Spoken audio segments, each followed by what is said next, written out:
Hoje nós vamos falar da famosa suspeição, né, Júlio? Ou impedimento do perito. Quantas vezes a gente não tem vontade de fazer isso, né? Fala, nossa, quem vai vir aquele perito lá? Vamos erguer a suspeição dele, né?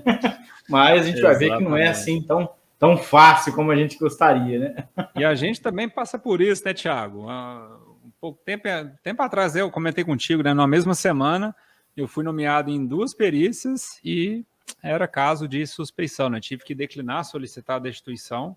Enfim, vamos falar sobre isso também, né? Exatamente. O assunto de hoje, então, impedimento e suspeição do perito. Então essa aula de hoje aplica-se só para o perito? De forma alguma, né? Para quem também pretende atuar ou quem já atuou como assistente técnico, ou né, para quem é preposto da empresa, enfim, acho que é importante, né, vocês estarem cientes desse assunto lá. Primeira coisa importante que a gente precisa saber quando nós estamos falando disso é que existe regulamentação. Eu não posso simplesmente chegar e falar, eu não gosto do perito Júlio porque eu acho que ele é suspeito, ele tem uma conduta suspeita no meio da perícia, né? Enfim, não. Existe um processo, um rito, né? E nós estamos falando, então, do Código de Processo Civil. Então, lá no Código de Processo Civil, seção 10 da prova pericial, tem lá as informações, né, necessárias com relação ao impedimento e à suspeição. Então, vamos primeiro entender o que é impedimento e o que é suspeição, né? Que existe, apesar de ser muito parecido, existe uma pequena diferença aí na questão de você estar impedido e de você estar suspeito para atuar naquele processo. Né? A suspeição é quando a autoridade, né, ou o agente, aqui nós vamos falar de uma maneira geral, porque a norma não fala especificamente para o perito. Depois ela vai trazer essa atribuição também ao perito, tá? Mas a suspeição e o impedimento no judiciário, ela segue uma regra. Então, é um caso de suspeição quando você tem uma amizade íntima ou uma inimizade notória com algum dos interessados ou com seus respectivos cônjuges, né? Ou seja, tem lá um reclamante e a esposa do reclamante é rival da família, né? Vamos pensar lá naqueles desenhos do Pica-Pau, lembra lá que tinha os McCoy e os outros famílias que saem aí no tiro, né? Então, existe uma inimizade entre o reclamante e o perito, né? Ou a empresa e o perito. A empresa já teve muitos problemas com aquele perito, houve processo, por exemplo, coisas que causariam, então, uma possibilidade de haver uma parcialidade, um prejuízo para uma das partes, é um caso de suspeição, tá? Também problemas envolvendo cônjuges ou parentes e afins até o 3º grau, tá? Então, se a minha esposa, né, se a esposa do Júlio tem algum problema com aquela empresa, já foi funcionária daquela empresa, né? Houve ali uma relação íntima de amizade, né? Ou então ela prima, o reclamante é primo meu, ou da minha esposa, ou de algum parente de 3º grau, eu estou impedido, né? Eu sou suspeito, né, de participar. Isso ocorre quando a suspeição ela é muito subjetiva. Então, ela demanda de uma interpretação, demanda de uma ação de julgamento. Então, será que eu estou suspeito mesmo de exercer essa atividade? E é aí que tem a diferença, né, Júlio, para o impedimento, da suspeição, certo? O impedimento também, ele é, como você citou anteriormente, né, Thiago? Parece, né, de certa forma, é muito semelhante ao conceito da suspeição, né? Então, o impedimento, quando o perito, no caso, né, que a gente está falando aqui, detalhe que daqui a pouco a gente vai comentar sobre alguns artigos, eles aplicam-se, né, as questões de impedimento e suspeição aplica-se para peritos, para juízes, para membros do Ministério Público, tá? Enfim, então são artigos que têm aplicação para todos. Né? Impedimento. Está impedido por força de lei de executar seu trabalho. Não pode ter relação direta também com a parte, por exemplo, como o Thiago citou aí, né? O reclamante é seu irmão, por exemplo, né? Seu cônjuge, tá? É um dos casos também. Então nós temos lá, primeiro ponto, caso seu cônjuge ou parente tenha de alguma forma atuado no processo.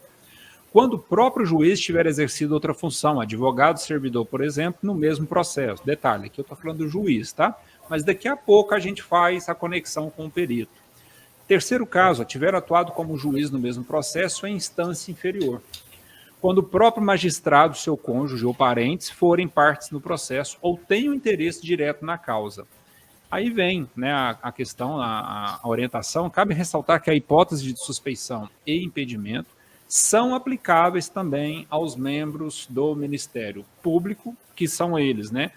O Ministério Público, os auxiliares da Justiça, que são eles servidores, peritos, e aí é onde a gente se encaixa, né? E os demais sujeitos, e os demais que estão sujeitos à imparcialidade no processo, por exemplo, como os jurados. Então, o assunto chega até nos jurados, tá certo, pessoal? É claro Exatamente. que vai macaco no seu galho aí, né? Mas esses são alguns casos de impedimentos, né, ou suspeições. Não é somente, como o Tiago mencionou, não é somente nesses casos de irmãos, de parentes, né, de cônjuge, enfim, mas tem uns casos também, por exemplo, né, como eu citei anteriormente aqui no início dessa aula, há um tempo atrás, numa mesma semana eu fui nomeado em 2 perícias em empresas que eu já havia trabalhado lá. Então, e na área de segurança do trabalho, né? Então, é um caso desse, né, de suspeição e impedimento, tá? Então, numa situação como essa, a gente precisa, né? Eu, como perito, fui lá e solicitei a destituição do processo em questão. Exatamente. E esse item que você está citando aí, Júlio, da extensão do impedimento da suspeição aos auxiliares, ele está no artigo 148 do Código de Processo Civil, que fala: aplicam-se os motivos de impedimento ou suspeição ao membro do Ministério Público, aos auxiliares da Justiça e aos demais sujeitos imparciais do processo. Isso. E aí, o que são os auxiliares da Justiça? São aquelas pessoas cujas atribuições sejam determinadas pelas normas da organização judiciária, ou seja, escrivão, chefe de secretaria, oficial de justiça, perito, depositário, o administrador, o intérprete, o tradutor, o mediador, o conciliador judicial, o partidor, o distribuidor, o contabilista e o regulador de avarias. Então, essas são as pessoas que são consideradas auxiliares da justiça, tá? E aí, quando a gente fala, propriamente dito, do impedimento direto, nós temos que nos lembrar também que, além do Código de Processo Civil, nós temos um impedimento direto para exercer perícia, que é a nossa competência, a nossa habilitação, tá? Ou seja, eu sou técnico de segurança. Eu, Thiago, sou técnico de segurança também, tá? Mas eu fiz uma engenharia de segurança, né, uma especialização posteriormente. Mas se eu sou apenas técnico de segurança, eu não posso, por exemplo, querer ir lá na vara do trabalho para fazer perícia, para ser o perito oficial. Por quê? Porque existe uma habilitação mínima necessária. Então, eu estou impedido de executar um papel de perito. Eu posso ser perito assistente, tá? E exercer muito bem isso. Mas, legalmente, eu estou impedido. Então, não é um caso de suspeição, não é um caso de análise, tá? Eu não estou suspeito, eu estou oficialmente impedido de executar aquela atividade porque eu não tenho a habilitação necessária, tá? Então, existe, inclusive, uma penalidade diferente, tá? Não é o caso de a gente entrar aqui, mas para quando você é suspeito e para quando você é impedido. E o judiciário, inclusive, incentiva, nós vamos ver isso mais para frente um pouquinho, a autodeclaração, igual você fez, né, Júlio? Você se declarar impedido não te traz prejuízo. Ela fala, não, porque às vezes a pessoa fica com medo, né? Fala, nossa, eu vou falar que eu vou pedir destituição porque eu estou impedido, o juiz pode não querer me nomear mais. Sim. Mas a dor de cabeça é muito maior para o juiz se lá no meio do processo, depois que você entregou seu laudo, entrar um pedido de suspeição e comprovarem que você tinha vínculo com uma das partes, que você tem vínculo, é muito pior. Tá? Então, isso envolve a sua destituição, você pode até ficar impedido de fazer perícias por um bom tempo, né, por alguns anos, e responder um processo administrativo. Tá? Então, é importante que você se declare suspeito ou impedido assim que você vê essa possibilidade. Exato. Bom, continuando aqui, pessoal, lá na seção 2 do capítulo 3 do Código de Processo Civil, trata sobre os auxiliares da justiça. E aí no item relacionado ao perito, fala o seguinte, lá no artigo 156, o juiz será assistido por perito quando a prova do fato depender de conhecimento técnico ou científico, tá? É nesse momento que o juiz, então, ele nomeia um perito, né? Uma perícia de insalubridade, de periculosidade, retificação de PPP, acidente de trabalho, enfim, doença do trabalho, aí é direcionado ao médico, enfim, são nesses momentos aí que carece de uma perícia técnica que o juiz, então, nomeia um perito. Ah, mas é porque ele não conhece? Eu falo o seguinte, o juiz, né, todo santo dia ali, passa por inúmeros processos trabalhistas, né? Por mais que ele tenha um conhecimento, mas a habilitação técnica é do profissional, né? Do engenheiro, enfim, do médico do trabalho. Exatamente. Então, exatamente nesse momento que o juiz nomeia, então, o perito, né?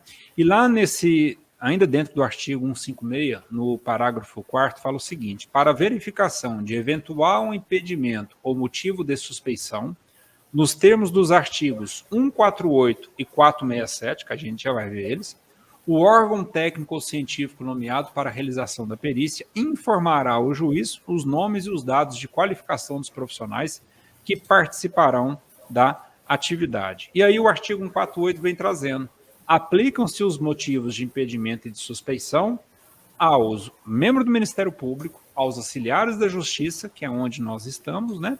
E aos demais sujeitos imparciais do processo, ou sujeitos que precisam, né, ser imparciais no processo. E já, acho que até agora, né, nos próximos comentários, o Tiago vai falar sobre o artigo 467. Tá? Exatamente. O 465, na verdade, desculpa, 467. Não, isso, 467. Já antes de entrar no 467, eu preciso citar o 465. Né? O 65 ele vai nomear o perito especializado do objeto da perícia. Tá? Então, esse é um ponto que a gente pode dizer que você pode ser impedido, se você não tiver a competência para fazer o atendimento do objeto da perícia. Tá?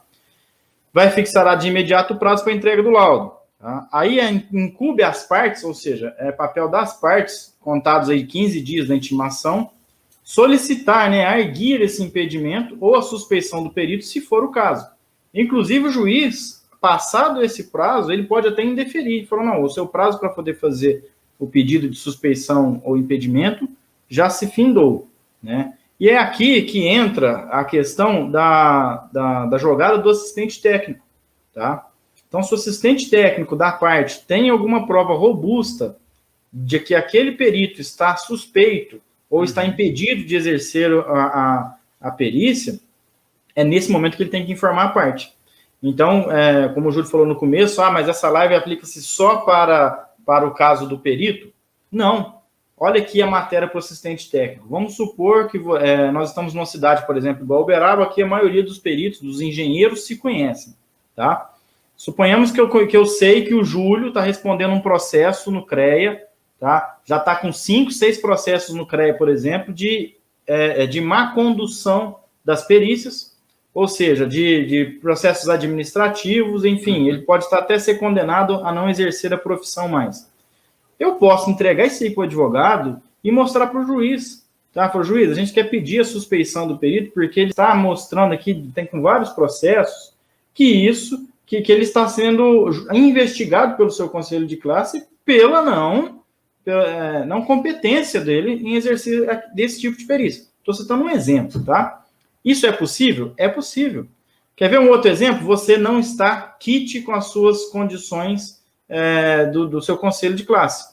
Então, o engenheiro está lá, ele não está pagando, está impedido. Tá? O status dele no CREA está como inativo e não como ativo, por exemplo. Ele não pode exercer, aí ele está impedido. Tá? O que eu vou fazer? Eu vou avisar o advogado e falar, doutor, olha, esse perito ele está impedido. Tá? Ele não está quite com as condições lá do conselho de classe dele, financeiramente, ou sei lá por que motivo, o status dele está como inativo. Então, isso é motivo de suspeição. Então, já fica aqui a dica para o assistente técnico, investiga o perito assim que ele for nomeado. Tá? Verifica no LinkedIn, no Instagram, se não tem nada que vincule ele à empresa ou ao reclamante. Enfim, esse é o nosso papel também. Tá? Então, nós temos aí 15 dias para arguir essa suspensão, para solicitar essa suspensão, se for o caso, indicar o assistente técnico e apresentar os quesitos. E aí nós temos o artigo 467, que ele fala que o perito ele pode excusar-se, né, ou ser recusado por impedimento ou suspeição. E o juiz, ao aceitar a escusa ou ao julgar procedente a impugnação, nomeará novo perito. Então, eu pedi a destituição porque eu me julgo impedido por motivo de foro íntimo, pronto, justifiquei. O juiz vai analisar, vai aceitar o recurso, ou não, mas na grande maioria das vezes ele aceita, e nomeia outro perito e vida que segue. Tá? Caso isso não aconteça, se você começar a debater, não, eu não estou suspeito, eu estou apto, eu não sei o quê, o juiz vai abrir um momento da audiência para julgar o seu impedimento ou a sua suspeição. E aí pode ocorrer aquelas penalidades que eu falei logo mais. Perfeito, Thiago. Reforço o pessoal que está chegando aqui pelo Instagram, né? Para ir lá para o YouTube. Nós estamos transmitindo essa live lá pelo YouTube. A gente abre aqui pelo Instagram para sempre estar convidando vocês para participar por lá, tá bom? Basta pesquisar Engie Júlio Botelho, tá bom, pessoal? Vamos lá. É isso aí. Inclusive, eu vi algumas perguntas aqui no Instagram. Coloque essas perguntas no YouTube, tá? Que eu não vou conseguir descer a barra aqui. Eu convido você a entrar no canal do YouTube do Júlio Botelho para continuar essa live com a gente. Beleza. O Thiago acabou de comentar do artigo 467, eu vou comentar então do artigo 468, tá?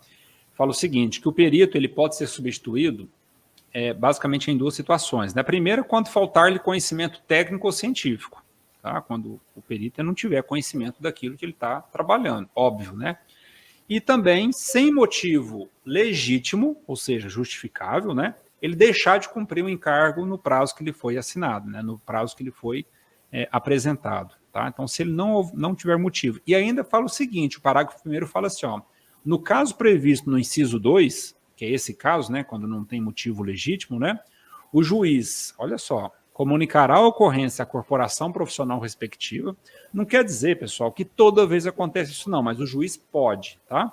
O juiz comunicará a ocorrência à corporação profissional respectiva, no caso do engenheiro ao CREA, né, no caso do médico do trabalho ao Conselho de Medicina, podendo ainda impor multa ao perito fixada, tendo em vista o valor da causa e o possível prejuízo decorrente do atraso no processo. Olha que interessante, né, gente? Então, como diz, o buraco é mais embaixo, né? O parágrafo 2º ainda fala o seguinte, que o perito substituído,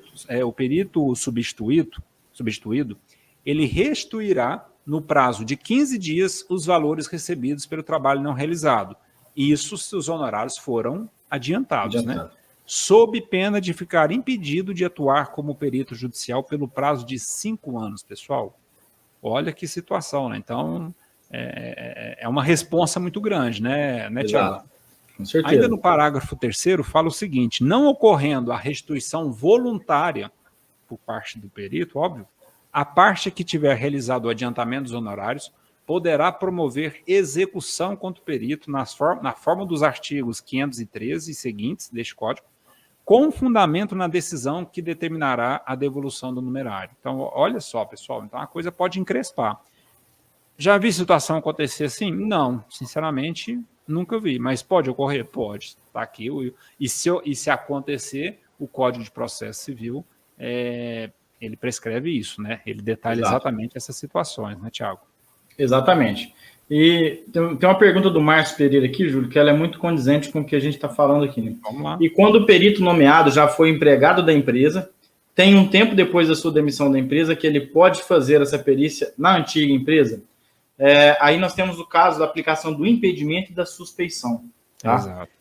Ele está impedido de exercer a perícia lá por um prazo de 3 anos. Isso é porque está em via de regra. Quando ele faz o cadastro no PJE, ele vai assinar um termo do tribunal, do TRT, que ele se compromete a não exercer perícia durante 3 anos em locais onde ele já foi trabalhador, certo? Então, isso é impedimento, Márcio. Agora, o cara trabalhou 4 anos, 5 anos, 6 anos, tá? 10 anos, mas o mesmo gerente está lá, o mesmo encarregado, as mesmas pessoas, não teve rotatividade, ou seja, ele conhece todo mundo, o processo é o mesmo, ele pode estar suspeito. Tá? Ele pode se julgar suspeito ou ele pode sofrer uma suspeição. Por quê? Porque ele tem todos os acessos, informações daquela empresa. Ele ainda, apesar dele ter saído, ele conhece todo mundo, às vezes ele mantém algum vínculo ainda, tá? Então ele pode sim ser suspeito.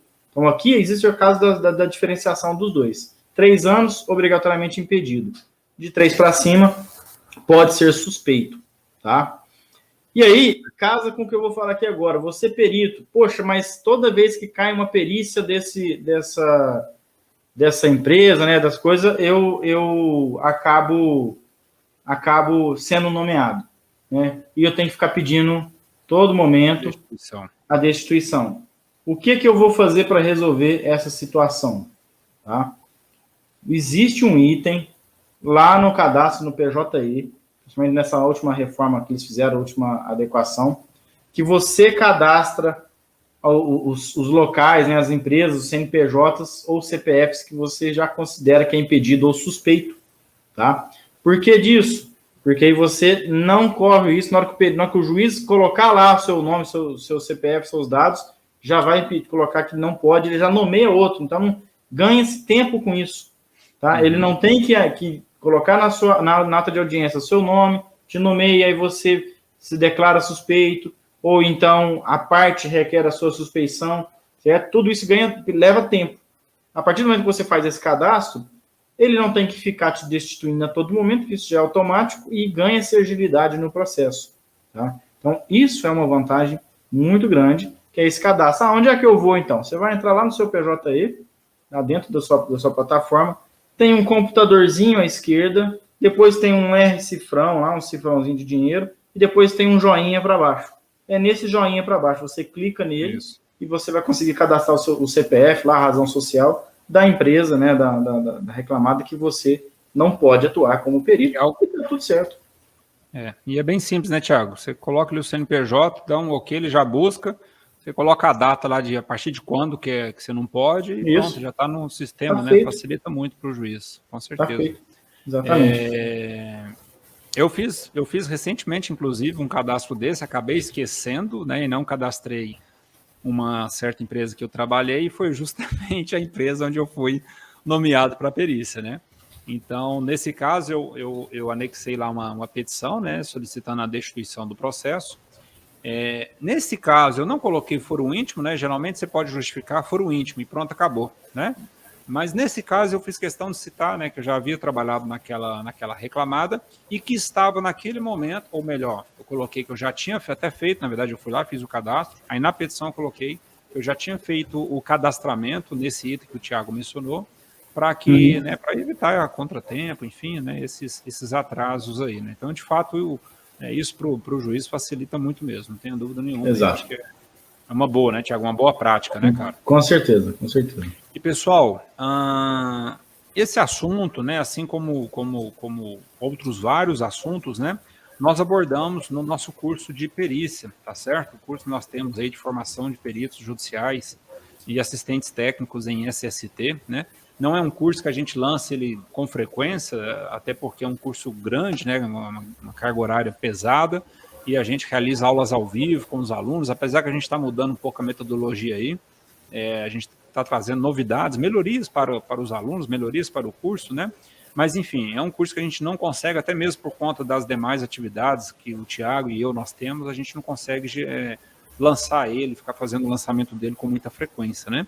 Mas a gente está sempre divulgando, se você acessar o site cursopericia.com, você consegue lá se cadastrar na lista de espera, né? Então a gente sempre avisa, né, a galera que está nessa lista de espera, né? Olha, dia tal nós vamos fazer o lançamento. A gente costuma também dar um desconto bacana para quem já está nessa lista de espera. A gente pensa assim, quem chega primeiro bebe água limpa, né? A turma 1 Exatamente. foi a turma mais beneficiada, né? Pagou um valor irrisório, né, desse curso de perícia. A turma 2 foi um pouquinho maior, mas também, comparado com a turma 4, com a turma 5, foi um valor menor, né? Então, e para quem está na lista de espera, são as pessoas que chegaram primeiro, são as pessoas que estão interessadas no assunto, né? Então, a gente sempre oferece uma condição diferenciada para essas pessoas. Então, para quem está nos assistindo aí, ou para quem vai assistir depois, e tem interesse, gosta desse assunto, e de repente quer ter uma segunda fonte de renda, enfim, você pode ainda continuar atuando no CLT, né, mas você também quer ter um outro horizonte para poder desbravar, né? É uma boa área, né? Tem que gostar, é claro, né, Thiago? Assim como qualquer área, você precisa gostar disso. Exato. Mas eu acho que nós dois somos suspeitos para falar, né, Thiago? A gente não pode... Quase que impedidos de falar, né, Júlio? Nós somos suspeitos. Exatamente. Mas não, é isso, pessoal. Mas a gente convida você a entrar aí no cursopericia.com e fazer aí o seu cadastro, que com certeza você vai gostar desse curso. Está muito. Sem dúvida.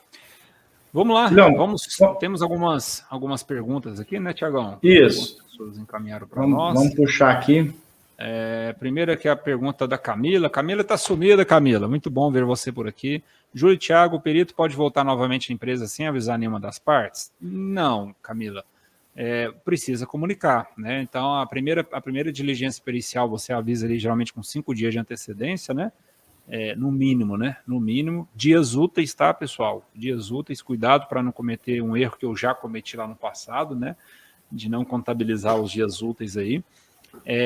E se naquela perícia você não fechar, se você precisar retornar lá para fazer alguma medição quantitativa, por exemplo, ou para apurar algum outro ponto ali, você nessa primeira perícia, você já pode avisar, olha, pessoal, eu vou ter que retornar aqui mais uma vez, e aí eu formalizo por e-mail, né? E pronto, tá tudo certo, tá? Ou, exatamente, vamos supor que acabou a perícia, a diligência ali, você foi para o seu escritório, para sua casa, né? Foi lá fazer o laudo, e no momento ali de elaborar o laudo, você poxa, faltou isso aqui. Eu não observei essa questão aqui. Isso é muito importante, é um item totalmente decisivo para o fechamento do meu laudo.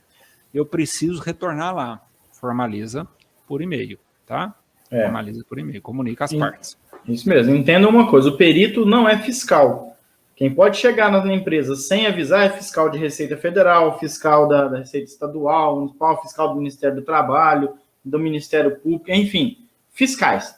Perito não. Perito ele precede de um agendamento, tá? Se tiver situações, já vi um caso, Júlio, situação extrema, e mesmo assim eu nem sei o que deu para frente no processo, foi que eu tive uma nomeação em que o juiz colocou que eu posso fazer a perícia a partir de 30 dias após a data inicial que eu comunicar, sem aviso prévio. Por que isso aconteceu? Porque todos os peritos reclamavam, inclusive os reclamantes, os advogados reclamantes, reclamavam que a empresa mudava o cenário.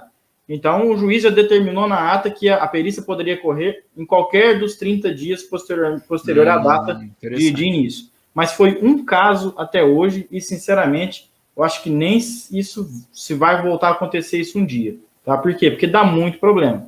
A empresa pode alegar N fatores, dizendo que precisa ser comunicado, porque o advogado vem de longe, porque o assistente técnico isso, não sei o quê. Então, é sempre precedido de agendamento. Show de bola. A Camila continua a pergunta, né? Se acaso o perito voltou sem avisar, eu, como assistente técnico, posso usar isso a favor? Poder não, você deve. Doutor, você deve, infelizmente, o senhor não vai poder entrar porque o senhor não comunicou. Meu jurídico não está aqui, ele não autorizou. Nós olhamos nos autos, não tem petição do senhor, não tem agendamento, não tem deferimento do juiz para essa perícia, para essa segunda. Então, infelizmente, nós não vamos recebê-lo aqui hoje. Inclusive, cadê o reclamante? O senhor não comunicou, então não dá para continuar. É assim. Agora, se já aconteceu, né, Camila, pela sua pergunta, eu acho que talvez já pode ter acontecido, né? O perito voltou, a empresa acabou aceitando, né? Eu não sei se você é assistente técnico da reclamada ou do reclamante, mas ainda está a tempo, não tem problema. Mesmo a reclamada tendo aceitado, você pode colocar aí no seu parecer, né, que essa segunda diligência não foi agendada pelo perito e tal. Tá? Exatamente. E o contrário também acontece, viu, gente? Tem advogado que às vezes não está ligado ali, né, tanto ao PJE e ao e-mail. Agora eu vou falar um pouquinho o inverso, né? Senhores peritos, né, ao agendar a perícia, faça a comunicação no PJE e também por e-mail. Pelo menos é a nossa recomendação, né, Tiagão? É a nossa recomendação, tá? Porque senão o cara fala, eu estava com problema no e-mail. Tá bom, mas está lá no sistema, está lá no processo, nos autos, né? Está lá no PJE. Então, comunique nos dois lugares, pelo menos é assim que a gente faz, tá? Mas já aconteceu o caso, né, eu fazer a perícia, cheguei lá, o reclamante não estava, aguardei ele 5, 10 minutinhos, né? Um bom senso nunca é demais, né, pessoal? O reclamante não chegou, beleza, a perícia aconteceu da mesma forma, nem o reclamante, nem o advogado, né? E isso não foi só uma vez não, viu, pessoal? Já aconteceu várias vezes, tá? Com o Thiago, com certeza. E depois o advogado teve a cara de pau de falar que não foi avisado, né? Enfim, né? Pedindo para a destituição, né? Pediu a minha destituição, sabe? Foi uma coisa assim. E aí eu simplesmente, na verdade, no meu laudo, olha só, ele nem leu o laudo. No meu laudo já estava anexado, né? Eu coloco como anexo lá o comprovante do e-mail, que eu encaminhei por e-mail, né? Mas eu simplesmente encaminhei, né? Anexei nos autos lá o e-mail que foi agendado a perícia, cumpriu os prazos certinho, então... Enfim, vida que segue, né? É isso aí. Que bom, Elizabeth. Olha aí que comentário interessante, Tiagão. Valeu, obrigadão. Muito bom ver que você está gostando do curso. E com certeza essas pessoas, né, Júlio? Você, Elizabeth, a Helenilda, o Renato, né, as pessoas que estão participando conosco todo dia, elas sabem disso. eu tenho certeza que elas já estão na área, já estão atuando, né? Se não estão atuando, ainda estão mais do que aptas, porque elas buscaram conhecimento. Sim. Então, eu digo que quem busca conhecimento constante está sempre à frente. Tá? Você nunca está para trás de ninguém. E na hora que o momento surgir, você está mais do que pronto para agarrar. Então, parabéns para você, Elizabeth, que está investindo no seu conhecimento. É isso aí. Muito bom mesmo. Show de bola. Muito bom. Bora lá, Temos mais perguntas? Não, isso mesmo. Que legal, hein? Olha aí. Que bom, viu, Renato? Show de bola. É muito bom, viu, pessoal, quando a gente recebe, né, esses feedbacks aí.